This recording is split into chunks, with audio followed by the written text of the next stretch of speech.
মাকৈ খেতিৰে স্বাৱলম্বী দৰঙৰ কছাৰীজাৰৰ কুশল কলিতা বৰলুইতৰ চৰচাপৰিত থকা নিজা 10 বিঘা কৃষিভূমিত মাকৈ খেতি কৰি স্বাৱলম্বী হ'বলৈ সক্ষম হৈছে দৰঙৰ বৃহত্তৰ হাজৰিকাপাৰা অঞ্চলৰ কছাৰীজাৰ গাঁৱৰ কুশল কলিতা। কুশল কলিতাই মাকৈ খেতিৰ সমান্তৰালকৈ অন্যান্য কেঁচা তৰকাৰীৰ খেতিৰ লগতে ছাগলী আৰু গো পালন কৰিও নিজে স্বাৱলম্বী হোৱা পৰিলক্ষিত হৈছে।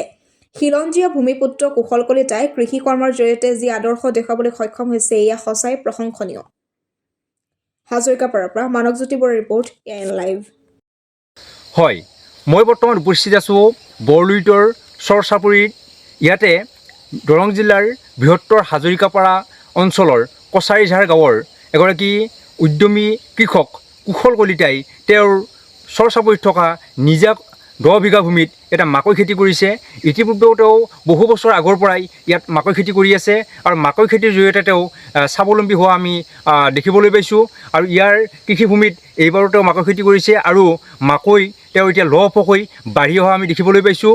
আৰু মোৰ সহযোগীয়ে ইয়াৰ সামগ্ৰিক দৃশ্যাংশ দেখুৱাব। তেওঁক মই ইয়াৰ দৃশ্য দেখুৱাবৰ কাৰণে মই অনুৰোধ জনাইছোঁ। মই পুনৰবাৰ কৈছোঁ, মই ইয়াৰ বৰলুইতৰ চৰচাপৰিত উপস্থিত আছোঁ। ইয়াতে হাজৰিকাপাৰা অঞ্চলৰ কছাৰীঝাৰ গাঁৱৰ কুশল কলিতাই ইয়াত নিজা 10 বিঘা ভূমিত ইয়াত কৃষিকৰ্ম সমাপন কৰিছে। তেওঁ লহপহকৈ মাকৈ দৰাটোৰ বাঢ়ি অহা আমি দেখিবলৈ পাইছোঁ। মই পোনে পোনে তেওঁৰ ওচৰলৈ যাব বিচাৰিছোঁ, তেওঁৰ পৰা কিছু কথা আমি জানিব বিচাৰিছোঁ। আপুনি কেতিয়াৰ পৰা এই কৃষি কৰ্মৰ লগত জড়িত? মই কৃষি কৰ্মত প্ৰায় আজি 20-25 বছৰ আগৰ পৰাই ইয়াত জড়িত হৈ আছোঁ।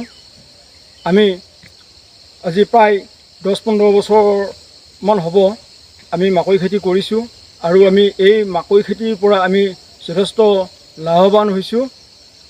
এইবাৰো মই 10 বিঘা মাটি মাকৈ খেতি কৰিছোঁ আৰু ইতিমধ্যে আপোনালোকে দেখাই পাইছে এয়া মাকৈ খেতি বৰ ধুনীয়া হৈছে আৰু ইয়াৰ পৰা আমি ভাল এটা উৎপাদন পাম বুলি আমি আশা ৰাখিছোঁ। আপুনি মাকৈৰ উপৰিও ইয়াত বাকী সময়ত কি খেতি কৰে?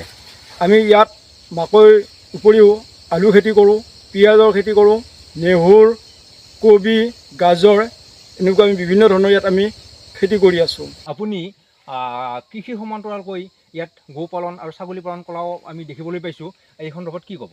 হয়, আমি মাকৈ খেতিৰ লগতে গৰু ছাগলী পালন কৰি আছোঁ। আমি যে মাকৈ খেতি কৰোঁ, এই মাকৈ পাতবিলাক আমি এটা সময়ত ছাগলীক আমি কাটি দিওঁ আৰু এই মাকৈ গাছ যেতিয়া আমি ফলটো ছিঙাৰ পিছত আমি ইয়াৰ গছটো আমি গৰুবিলাকক দিওঁ। ইয়াৰ পৰা আমাৰ যথেষ্ট লাভ হয়। আমি এনেদৰে গৰু ছাগলী পালন কৰি আছোঁ আৰু তাৰ পৰাও আমি এটা ভাল ইনকাম পাই আছোঁ। বৰ্তমান সময়ৰ যুৱ প্ৰজন্মক আপুনি কি ক'ব? বৰ্তমান সময়ত মই নতুন প্ৰজন্মক এইটোকে ক'ব বিচাৰিছোঁ, যিবিলাকে নেকি বৰ্তমান ঘৰতে এনেই বহি আছে, তেওঁলোকে এনেই বহি নাথাকি আমাৰ মাটিবিলাকত খেতি কৰিবৰ কাৰণে তেওঁলোক আগবাঢ়ি আহক আৰু আমাৰ নিচিনাকৈ তেওঁলোকেও খেতি কৰিলে তেওঁলোকো যথেষ্ট লাভৱান হ'ব। গতিকে তেওঁলোক আমি ওলাই অহাটো বিচাৰিছোঁ আৰু আমাৰ লগতে আহি খেতি বাতিত সহযোগ কৰি তেওঁলোকেও যাতে স্বাৱলম্বী হয় এইটো আমি আশা ৰাখিছোঁ। আপুনি চৰকাৰৰ ফালৰ পৰা এই ক্ষেত্ৰত কিবা সহায় সহযোগ লাভ কৰিছে নেকি? নাই, বৰ্তমান ঠিক তেনেকুৱাকৈ আমি চৰকাৰৰ পৰা সহায় লাভ কৰা নাই বুলি ক'লে আমাৰ ভুল হ'ব। খেতিয়কৰ আমি এটা 2000 টকা পাওঁ, 3 মাহৰ বছৰত আমি 3বাৰকৈ পাই আছোঁ আৰু তাৰ বাদে আমি মানে বিধান সাৰ ঠিক তেনেকুৱাকৈ আমি সুবিধা লাভ কৰা নাই।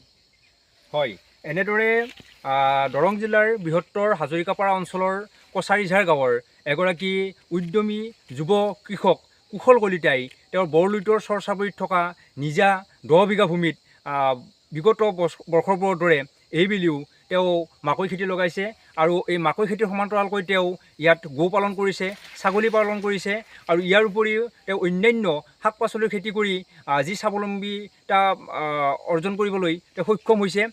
এয়া সঁচাই আজিৰ যুৱ প্ৰজন্মৰ কাৰণে এক উল্লেখনীয় বাৰ্তা আৰু আমিও কুশল কলিতাৰ এই যাত্ৰা অব্যাহত থাকক, তাকে আমি AIN লাইভৰ তৰফৰ পৰাও আন্তৰিকতাৰ কামনা কৰিলোঁ।